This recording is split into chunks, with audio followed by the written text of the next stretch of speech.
I'm going to preview the Baylor versus BYU men's basketball game. And this game will be played January 9th at 8 p.m. Central Time on espnplus. And granted, I do not know where both of these teams are going to be ranked. I expect Baylor to move up because of wins this week and teams in front of them lost to some teams, including Clemson twice. But BYU is going to drop, I would think. It's a matter how much, especially after a loss to Cincinnati. And I'll go over that in a second.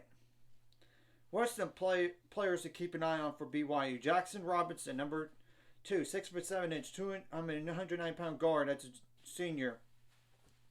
15.2 points per game. 37 for 92 on threes. 12 for 13 on free throws. 2.8 rebounds per game. 1.2 turnovers per game. 1.1 steals per game. 1.4 fouls per game. And I will put the stats on BYU in the description below so y'all could see it. Then Trevor Nell. He went off for 27 points last game against Cincinnati and not loss. Number 21, 6'5", 186-pound guard. That's a junior. 12.9 points per game. 40 for 86 on threes. 15 for 23 on free throws. 4 rebounds per game. 0.9 turnovers per game. 0.8 steals per game. 2.3 fouls per game. Noah Waterman, number 0, 6'11", 220-pound forward. That's a senior. 11.4 points per game. 31 for 79 on threes. 19 for 24 on free throws. 6.7 rebounds per game. 1.4 fouls per game. Spencer Johnson, number 20. 6'5", 195-pound guard. That's a senior. 10.5 points per game. 17 for 61 on threes. 24 for 29 on free throws. 5.6 rebounds per game. 4.6 assists per game. 1.4 turnovers per game, 1 steal per game, 1.3 fouls per game. Richie Saunders, number 15, 6'5", 200-pound guard. That's a sophomore. 10.3 points per game, 13 for 41 on threes, 19 for 27 on free throws, 4.4 rebounds per game, 0.6 turnovers per game, 1.1 steals per game, 1.9 fouls per game. Dolan Hall, number 30, 6'4", 196-pound guard. That's a junior. 9.1 points per game, 22 for 60 on three-pointers, 12 for 23 on free throws, 2.7 rebounds per game, 4.2 assists per game, 1.6 turnovers per game, 0.9 steals per game, 0.9 steals per game. Yeah, that's right. 1.7 fouls per game. Now, the next player I would assume is Fousseyni Traore, Fousseyni. And Traore is Traore. Traore, just to make myself clear on that. Number 45, 6'6", 240-pound forward. That's a junior. 8.9 points per game. 2 for 3 on threes. 10 for 11 on free throws. 5 rebounds per game. 1.7 turnovers per game. 1 steal per game. 1.7 fouls per game. And he just came back from a hamstring injury or injury of some sort last game for the first time in a while. So he's only played 7 games all year long. But the previous 6 were starts. Keep that in mind. And it's Atiki Ali Atiki. Number 4, 6'10", 220-pound forward. That's a junior. 5.4 points per game. 0 for 2 on threes. 8 for 14 on free throws. 4.2 rebounds per game. 0.7 turnovers per game. 0.8 blocks per game. 2.7 fouls per game. Dawson Baker, number 25, 6'4", 190-pound guard. That's a junior. 5 points per game. 2 for 4 on threes. 0.8 turnovers per game. 0.8 steals per game. 0.8 fouls per game. Then Ali Khalifa, Khalifa, or something like that, number 50, 6'11", 270-pound center. That's a junior. 4.2 points per game. 8 for 22 on threes. 4 for 9 on free throws. 4.2 rebounds per game. 4.4 assists per game. 1.5 fouls per game. Then there's Trey Stewart, and after this guy, everybody else you all could check out in the description below. They didn't play last game at all. That's why I'm saying that. Number 1, 6'2", 188-pound guard. That's a junior. 3.6 points per game. 6 for 21 on threes. 5 for 8 on free throws. 2.8 rebounds per game. 1.3 turnovers per game. 0.6 steals per game. 1.3 fouls per game. And across the board, you got to limit your foul trouble as much as possible. I mean, especially with your key guys like Ray J. Dennis fouled out in overtime, and we got the win, 75-70, if you all don't recall. But that's the thing. And you got to come out with energy, and you got to be prepared for war. Because BYU is coming off of a loss, like I said, and it was by 11 points. And they were up in the first half. I mean, at halftime and part of the second half. But then Cincinnati went bananas on both offense and defense, and BYU had no answer. I'm just telling the truth. And they were missing threes. And the only one guy was doing all the damage, and that was Trevin Knell. And all of this. And of course, you got to out hustle BYU. You got to come out with energy, like I said. It's got to stay composed. Obviously, we don't want technical fouls or flagrant ones or flagrant twos or anything like that. Of course, we don't. That's new rule number 1. Now, defensively, you've got to get on the shooters. BYU could shoot the ball. I know they had an off game, but you can't rely on them having an off game offensively. That's the thing. And I would especially say get on Trevin Knell because of what happened last game. He went off for 27 points on 9 3-pointers. I'm just telling you. I mean, it's the truth. And the final score, by the way, was Cincinnati 71-60. So, I'm just telling you the way it is on that game. On this. And I would try to also chase off the BYU shooters to make them take long twos and beat them by a 2x2x2 instead of all those threes, you know.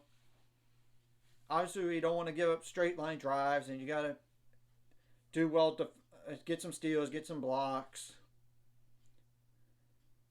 And obviously, across the board, you got to get BYU in foul trouble as well. I mean, that's the truth.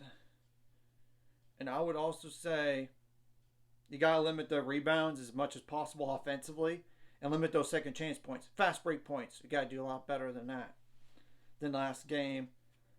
Fast break points, second chance points. Points out turnovers, yeah. You got to limit those as much as possible. And points in the paint. Though BYU didn't really do much damage in the points in the paint against Cincinnati. I'm just telling you straight up front about it. It's the truth. I mean, look at the numbers. But still, you don't want to allow them there. And you got to limit BYU at the free throw line, too. And all this. Because you don't want to give them chances to keep it close because of free throws. And I know there might be some questionable calls on both ends of the floor in this game. But you got to stay focused and stay hungry and got to get ready for the next play. I mean, that's the thing. All about it is. Because you can't rely on officials calling stuff right all the time. They're human. They make mistakes. It's true. And expect BYU to play ticked off in this game. I mean, that's the truth. Now, and try to get them uncomfortable offensively as well. I mean, that's the thing. And they're similar to Cornell a little bit, in a way. But you get the whole point. You got to play better, play good defense. Now, offensively, you got rule number 1, we got to shoot better than last game. It's not really on the free throws. It's more like on the threes. And I think we're going to shoot better on threes going into this game. Because it's hard to get worse than 2 for 16 or only make 2 threes last game. Point blank. I mean, you got to shoot the ball better as a whole. As well, you got to take care of the ball, and you got to get some points on turnovers. And because, I mean, sometimes your best offense is your defense. I mean, score off of it. Get some second chance points, fast break points, points in the paint. And we had 50 last game, and that really helped. And you got to make adjustments on the fly on both ends of the court, too. And you got to have good screens, and don't want to get out like illegal screen or anything like that. You got to execute underneath on your plays on the inbounds or side out, you know, and both offense and defense. You got to do good in those categories too. You got to take some good shots and not just to take a bad shot just to take a bad shot or jack one up just to jack one up. Take good looks in this game, and it would be helpful if Jacoby Walter would be better than last game.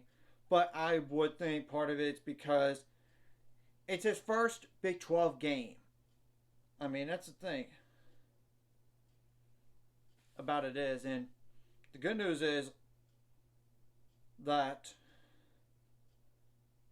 Ray J. Dennis stepped up, and I know he fouled out last game, but he he stepped up at times. I mean,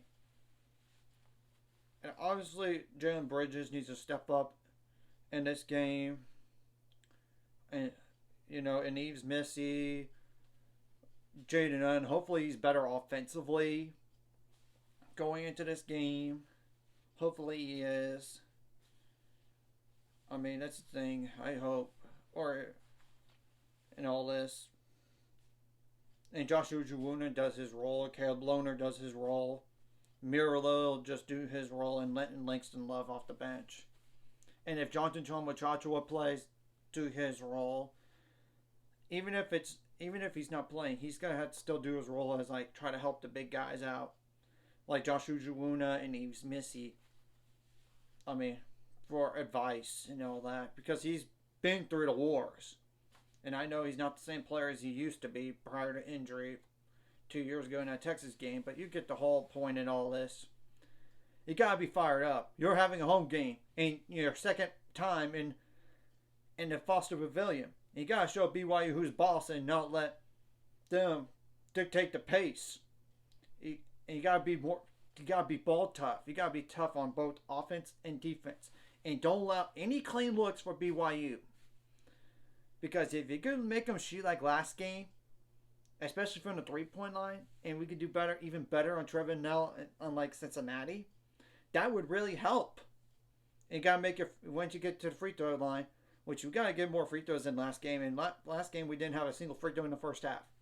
Hopefully that changes. You got to get to the free throw line and make them count. I mean, that's the thing about it is. I'm just saying. And, of course, you got to make adjustments on the fly and all this. And I expect a war in this game. And BYU, I think, is going to be somewhere in the top 20, if not top 25. Maybe they're receiving votes by surprise, but I wouldn't have to think that because they only lost the second game of the year. So it was double digits at home to an unranked Cincinnati team. I mean, that's the thing. And all this. And I will make sure I will put in the title where each team's ranked, if they're both ranked at all. And I know Baylor's going to be ranked. It's a matter of BYU, and it's a matter of how much will they drop. And like I said, this game is on ESPN Plus on January 9th at 8 p.m. Central Time. So anyways, if you like this content, hit the like and subscribe button. See you guys later on the road to 600 subscribers. Of course, ultimate goal is 1,000 more, so make money out. Of course, liking the video, comment video really helps the YouTube algorithm so more people can see it. Sharing the video does help as well so more people can watch. And if you're watching and subscribe, hit the subscribe button. It's free, hit the notification bell as well. And don't try to play too fast that you're out of control either. I mean, that's the thing about it is, and there's no gimme game in the Big 12 here, period. And of course it's obvious, and especially in the top 25 showdown, if not top 20. Even if BYU's receiving votes, it doesn't matter. Every game matters.